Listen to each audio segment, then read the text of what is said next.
ডনবস ভান association তৰফৰপৰ আৰম্ভণিতে আপোনালোকলৈ আন্তৰিক ধন্যবাদ জ্ঞাপন কৰিছোঁ। যিহেতু চৰকাৰী ৰাস্তা গড়কাপ্তানি বিভাগৰ যিটো ৰাস্তা, আমি বিভিন্ন অঞ্চলৰ পৰা কণ কণ ল'ৰা ছোৱালী লৈ যিহেতু পুৱাই আমি ইয়াত উপস্থিত হওঁহি আৰু বহুতো অভিভাৱকে নিজৰ ল'ৰা ছোৱালী লৈ ইয়াত উপস্থিত হয়হি। যিহেতু ৰাস্তাটো ঠেক হোৱাত ইয়াৰ ছাইড বামখিনি যথেষ্ট গাড়ী ভিৰ পৰে, ইয়াৰ ছাইড বামখিনি সম্পূৰ্ণৰূপে ভাগি গৈছে।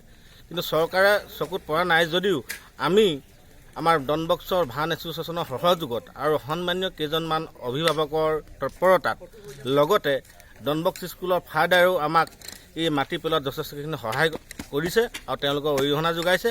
আমি সেয়েহে ইয়াত আমাৰ ডনবসৰ ভান এছ'চিয়েশ্যনৰ প্ৰচেষ্টাত 10 গাড়ী মাটি পেলাই আমাৰ নিজৰ ভান এছ'চিয়েশ্যনৰ সদস্যসকলে ছাইড বামখিনিত মানে ফিল আপ কৰি দিয়াৰ ব্যৱস্থা গ্ৰহণ কৰিছোঁ আৰু লগতে ইয়াতে এই সকলো ৰাইজৰ যাতে উপকৃত হয় সেয়েহে আমি এই প্ৰচেষ্টা হাতত লৈছিলোঁ।